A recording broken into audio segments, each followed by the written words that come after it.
So I'm gonna show you guys how to ferment anything pretty much. Today I have mustard greens, big head mustard greens. I think they're what they're called.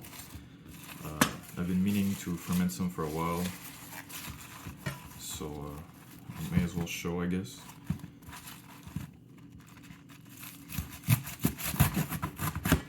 I'm just gonna cut them down the middle. I didn't do it quite perfectly, but still you get like you can see the cross section. And what we're going to do is I have a little scale here. I don't know if we can see it, but yeah, over here I have a bowl over a scale. And you want to weigh this, because fermentation you want to know how much salt you're going to use. And these have really long leaves, it's crazy. Usually my mustard greens don't have leaves like this. Once again, you can see the cross section. Beautiful.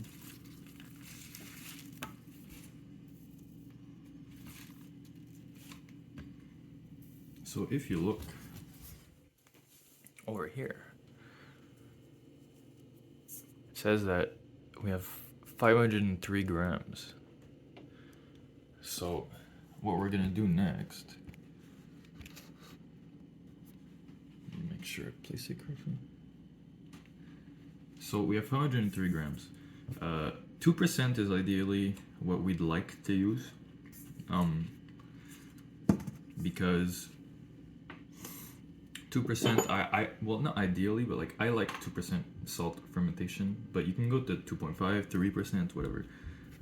You know, the math easy. 503 grams, 1% of that you divide by 100. 1% of that you divide by 100, so it's 5 grams times 2 for 2%, 10 grams. So I'm gonna weigh out 10 grams.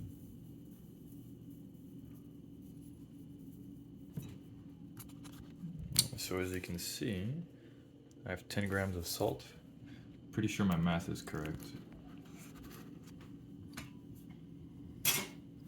And then what we're gonna do is we're gonna salt the leaves and kind of go in between each leaf to really like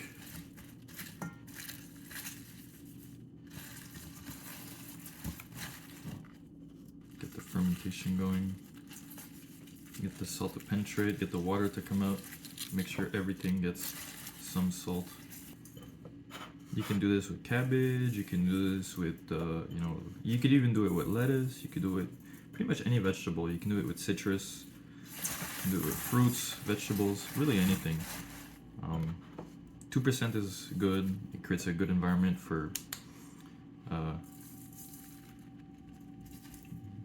good bacteria to flourish, while bad bacteria will kind of die. So now that I've put salt everywhere, I'm gonna kind of crush it, try to distribute the salt, break the cell walls a little bit, let the salt get in. You can already see some waters starting to develop, well not develop, some waters that come out already. So we're gonna let this sit for a little bit, and every once in a while, you know, come and flip it around, crush it, play with it a little bit, try to get as much water out. And once it's maybe been 2 hours, 3 hours, you could even let it go overnight. We'll come back to it and we'll put it in a jar, seal it up, and let it age. So it's been a few hours, I ran a few errands. As you can see, it's getting soft and malleable, you know, the mustard greens. All that's left really is to make sure you have clean hands, kind of squeeze them a little bit, get some liquid out, and store them in a jar.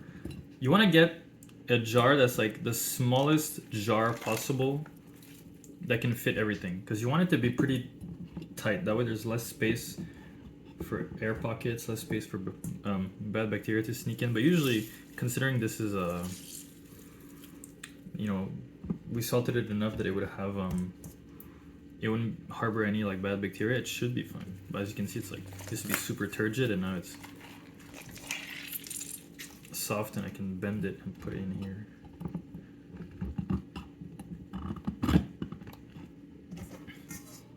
And we'll put all the liquid in here. Even though it's not much. If you put more salt, obviously it'll make more liquid. And over the course of a few days, as it ferments and stuff, it'll make more liquid. And something else you can do if you want is you can make a salt solution that's equivalent to the salt percentage used to ferment stuff. I prefer to kind of ferment this way rather than fermenting with the like a liquid solution. But you know, for mustard greens, actually pretty often they'll use kind of like a rice water, like when you make rice and you rinse your rice, they'll use like that rice water to kind of feed the bad bacteria and thus help promote fermentation. I'm just gonna do it this way. Hopefully it'll work out. I'll make kind of follow-up videos to show how it evolves, I guess. And another thing I'll do to kind of show how fermentation works is, as you can see here, I have radicchio that I've been fermenting. I kind of thought, you know, why not do sort of a sauerkraut, but with radicchio. And as you can see, it's been going on for a bit more than a week.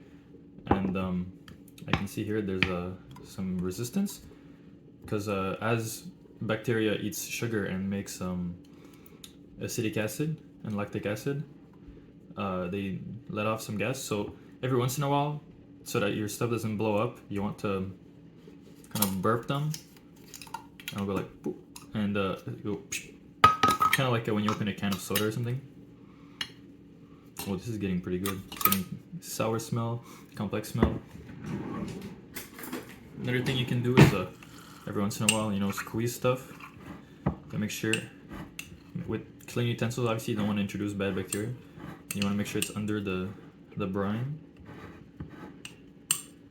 And you can also taste it. It's getting quite nice. But I want it to go further, so. Another thing, always label your ferments. That's something I forgot to do.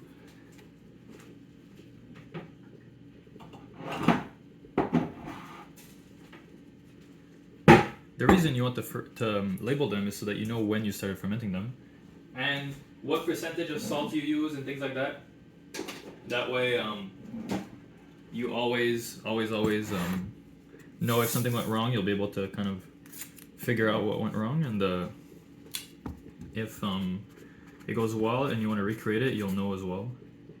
Mustard, 2% salt. What day are we today? 22? 22, 03, 23. Look at that. Nice little label.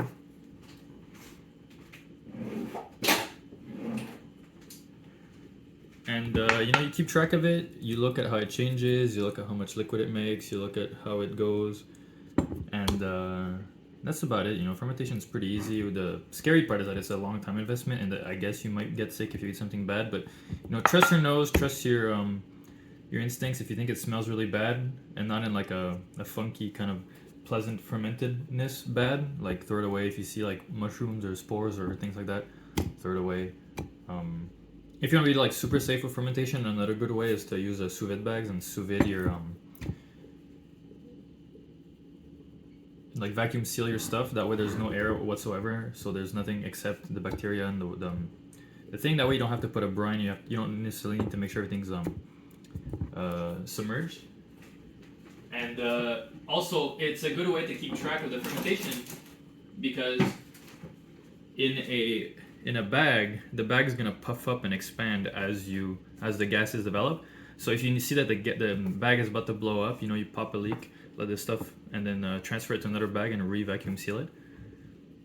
And if you think, you know, you taste it and it gets to a point that you like, all you have to do is put it in the fridge, and it'll slowly ferment, so it'll still taste the way you want it for a longer period of time.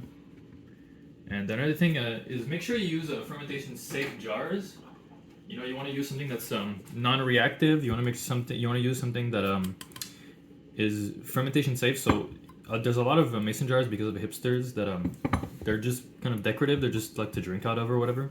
So they're not very sturdy. So they might explode if there's too much gas in them. So that's why you want to get like sturdy, nice fermentation safe glass jars. Glass is nice because it's non-reactive. Otherwise, you can also get ceramic or things like that. Metal is kind of reactive. It's going to react with the acidity and stuff like that as it develops, and so it might get an off taste. You could use plastic, but the thing with plastic is oftentimes the container is going to smell like whatever you fermented it in forever, pretty much. Like it's pretty hard to clean plastic very thoroughly. So that's why I prefer glass. That's why most people ferment in glass or in stoneware. And that's about it. Look forward to the follow-up video where we keep looking at the mustard greens, see how they go, and that's gonna be it.